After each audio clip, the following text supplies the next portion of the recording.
What's up, everybody? This is Brett Okamoto from ESPN. I'm joined with UFC veteran and the one of the coaches at MMA Glory over there in Kansas City. Correct? Kansas City Yep. is where you are stationed, James. Missouri, not Kansas. Missouri, not Kansas. Correct. Yeah, Yeah, that's important for those guys it over there. Yeah, is. you don't want to It mess that is. up. There's a little bit of a state rivalry over there. Well, this That's is right. uh, this is going to be something new. This is going to be something that me and James have been talking about for a while. I live in Vegas. James is obviously very involved in the fight game, and we like looking at the sport through the betting lens, and so I've called on James to break down some fights in the past, and naturally our conversations moved into the gambling space, and so we're going to try and make this a weekly thing. We're going to talk about it every fight card, every UFC fight card. James is a regular bettor himself, and and allegedly a good one. We'll find out if that is the case. And so We'll see.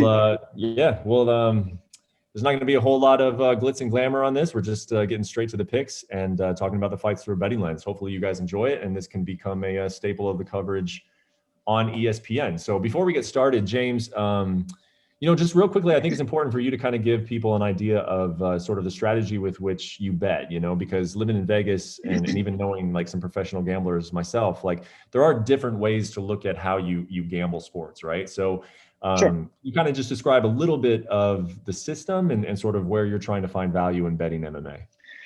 Yeah. So there's a couple of things that I really look for, and I feel like the majority of I guess they're called handicappers. The majority of handicappers are looking for a misplace in value, right? It's not necessarily about winning and losing. It's about where is the value line off at. And although I do take that in consideration, I am very involved in the sport, so it's easier for me to not just look at value, but also pick a winner, right? So Mhm. like I try to put the best of both worlds in there, and I feel like I'm a little bit riskier at times than some of the handicappers, because I don't mind laying chalk or betting a big favorite if I feel very confident that fighter is going to win. And we'll get into that a little bit later. But I typically don't parlay a ton on MMA. I feel like the value is, if one fight is off, you lose an entire thing. But every once in a while, I do like one, and today we'll go into that in a little bit. But I do like one today, and we'll get into that. But for the most part, I'm just trying to minimize risk. I don't like playing on a lot of big punchers like your Francis Ngannou's. You know what I mean? Like it's really hard to predict a fight if somebody has, they have an eraser in their right hand that they can end the fight at any moment. So I try to minimize the risk on that part, and then just really balance misplace and value, and then pick a winner at the same time.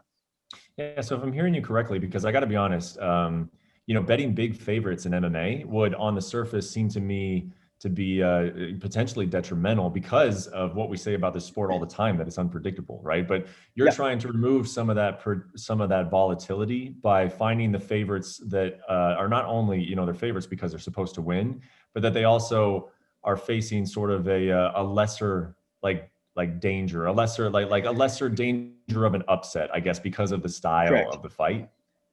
Correct. And it does happen. For example, I just picked Chiesa to win against Neil Magny, and I think very highly of Magny. I think he's incredible. I picked Chiesa and the over, so I got both of them, and I just feel like stylistically Chiesa is a very difficult matchup for Magny. And but yeah, I mean that's I don't always pick the over, but I like to pick winners. I want to pick winners. I don't if somebody's misvalued, I'm not going to pick them if I don't think they're going to win. And I Mhm. know a lot of the handicappers do. They place bets on misvalue, and Mhm. I don't do that. I place bets on misvalue and who I think is going to win. Well, it's going to be interesting, man, because yeah, I think the traditional way, just like you mentioned, I mean, a lot of these guys are betting underdogs, and Mm-hmm. they gun to their head, they don't think those guys are going to win, but they think that there's Yeah, a difference in the line of maybe a minus 30, and they see the value in there, and they're playing the long term game, right? I mean, they're playing like over time. That's going to make them money. You've got a little bit of a different strategy, so we'll yeah. definitely see how that plays out on this show. Well, let's get straight to it then. We got UFC So 257. Oh, did you want to say something? no, I mean, well, I was. I feel like I could be wrong on this, but as of a few months ago, I do believe, if my stats are correct, I believe 78% of the time the favorite wins, especially on a higher favorite. You know what I mean? So uh, think Vegas does a decent job of picking the lines for the most part, and the public sways that decision right, almost 8 times out of 10. So I don't think it's a crazy thing, but looking at the handicappers, they don't, once again, they're not picking winners, they're picking misplacement value. So anyway, let's dive in and see what we got. Well, last thing, and it does make sense, I suppose, if you're saying the 78% of favorites win. So if you're taking that number, and then you're saying that I'm going to use my knowledge of the sport and my analytics, and then weed out the ones that are weed out the favorites that are not hitting, and you can up that percentage, then you are going to be profitable over the long run. So, and the proof is in the pudding. So if we continue to do this, then we'll see if this system works. So yes, let's get to UFC 257. We'll start with the main event: Conor McGregor versus Dustin Poirier. This line opened. We're using the betting lines at Caesar William Hill. Conor McGregor opened -240. Dustin Poirier +200. Now, for a reference, I think this is kind of important to note. The closing line, the first time they fought back in 2014. McGregor was a -230 favorite. Poirier was +220. So they kind of opened the line where it closed the first time they fought, which is interesting because the entire time I've been out here and we've been talking about this fight, we've been talking about how different it is. But from an odds standpoint, they opened it almost identical. But since then, this line has moved. As of right now, the taping of this, McGregor is a -340 favorite.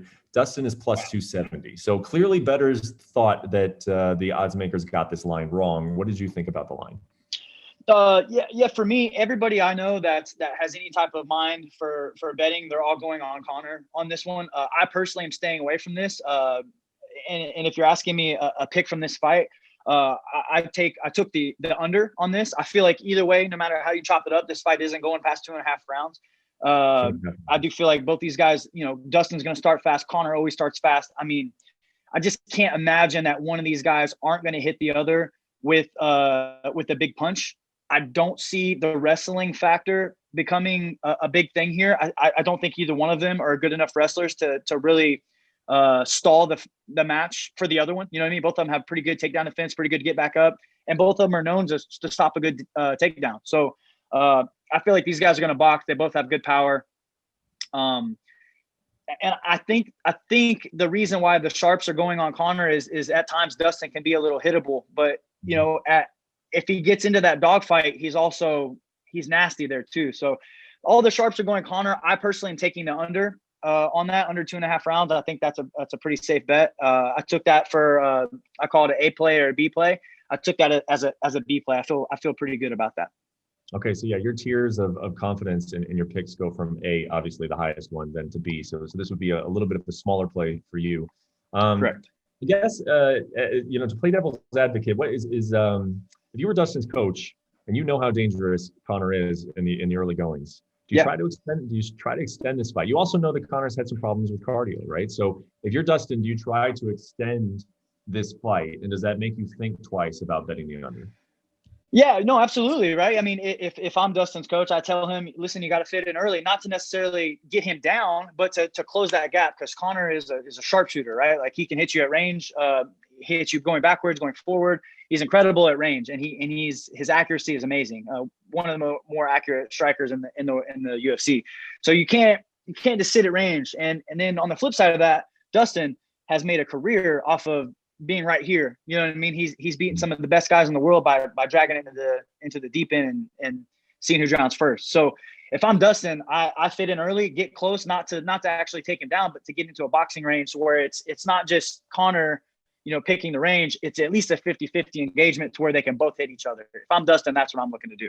So in other words, even his way to kind of extend the fight and maybe test Conor's cardio later involves him going into boxing range, because he can't you don't see him trying to wrestle, wasting energy that way, and then playing like a stick and move game for a while, just because it's just not his style.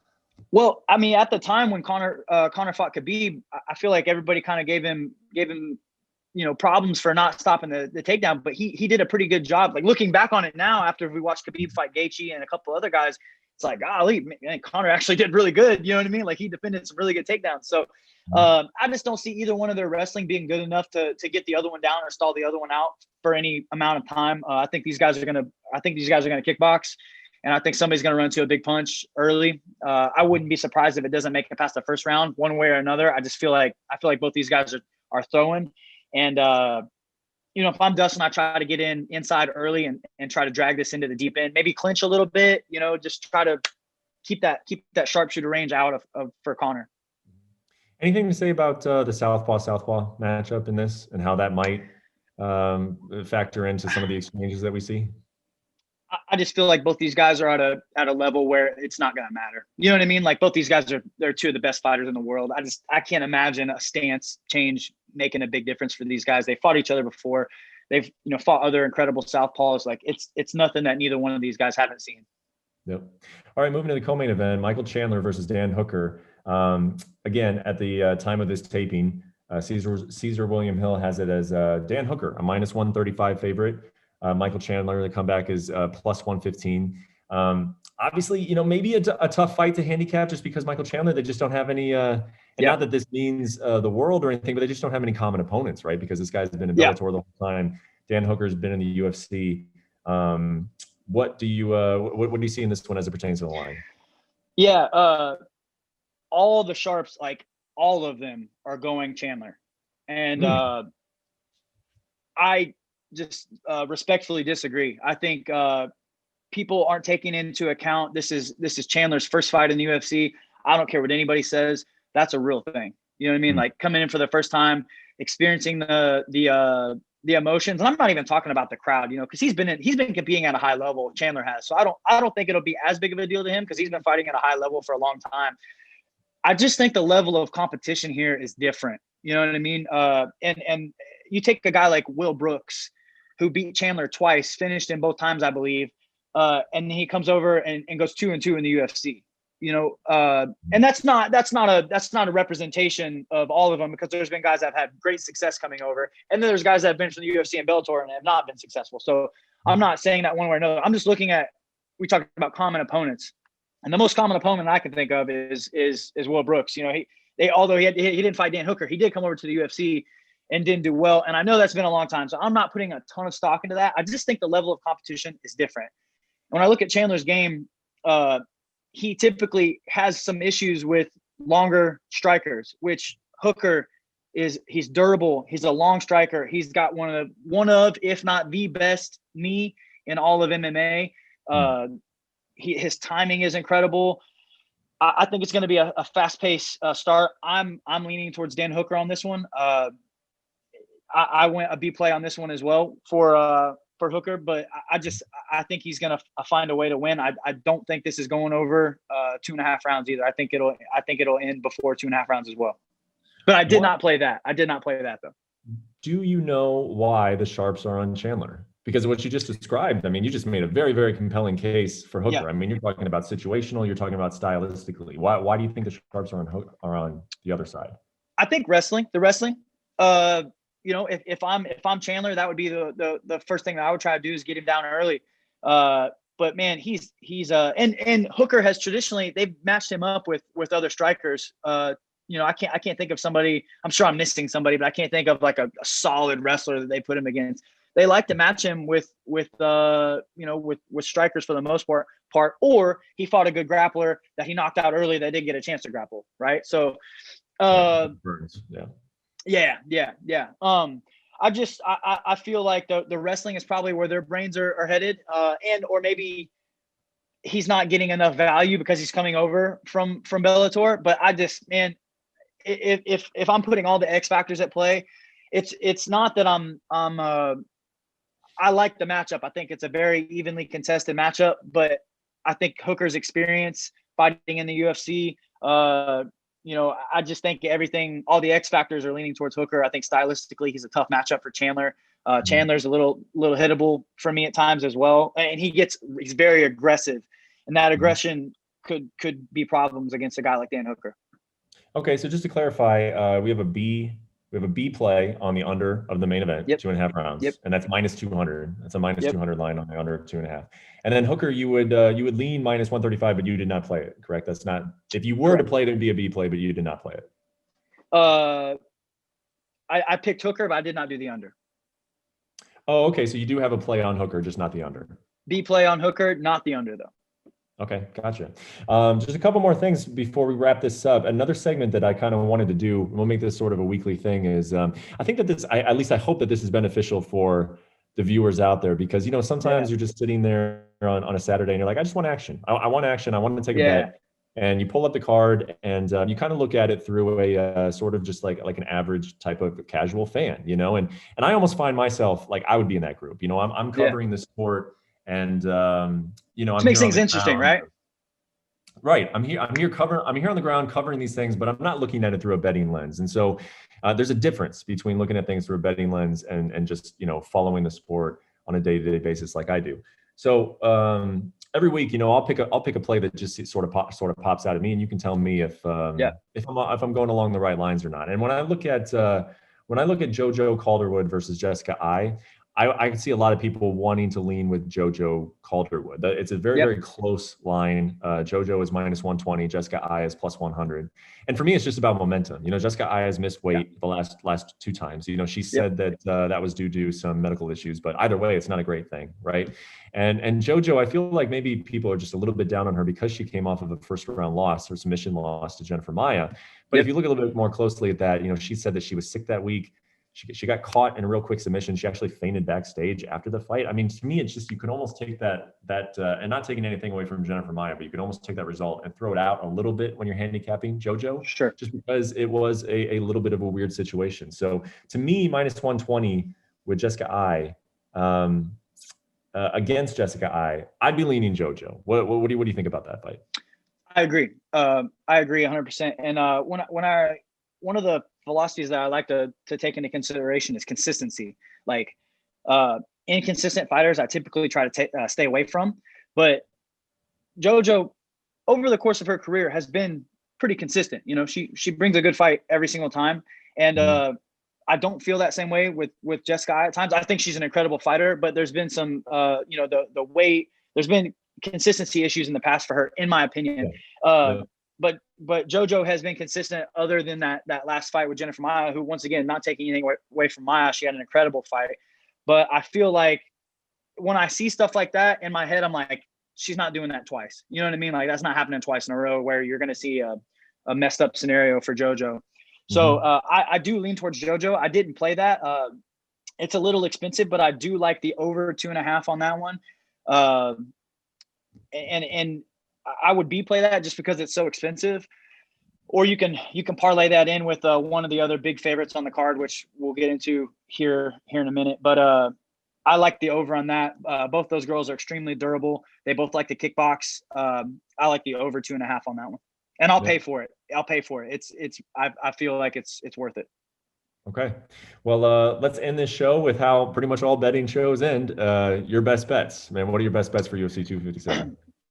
Yeah, so I have quite a bit in it right now, but there's one I typically don't like to parlay in MMA. I just feel like sometimes you get surprises, and it can mess up the whole thing. So I like Arman Sarukian, Khalil Roundtree, and Evlov. I can't remember his first name. Yes, I typically don't parlay, but in this case, I did. 3 massive favorites. I got Arman at -190, and I think he's almost at. I think you said he's minus almost 300 now, right? Yeah, the line has moved on Sarukian. Yeah. So that tells me that I'm right in my pick. You know what I mean? And even if he loses, that tells me it's a good pick. You know what I mean? That tells me that the majority of the public and the sharps went Sarukian. So that tells me, James, that's a good pick. Because I got him almost 100 points lower than what he is now. But I went Arman, Khalil, Evlov in a parlay. They're 3 massive favorites, and you're going to get 1-to-1. So $100 would win $107. And I feel really good about all 3 of those guys. I just think it's a solid play. And the way the lines are moving from when I placed it to where they are now tells me that it's a good pick. Even if I lose it, it tells me it's a good play. You know what I mean? And that goes back to what we were talking about earlier with finding misplaced and value. I also try to pick winners, which I think all 3 of those guys are going to be winners, but I'm also finding value in there. And I do feel like there's a lot of value in a 1-to-1 trade-off with these 3 massive favorites to win. Three interesting fights that you're picking. I mean, Evloev is fighting Nick Lentz, who's been out for a while. He had a bad eye injury. He was poked.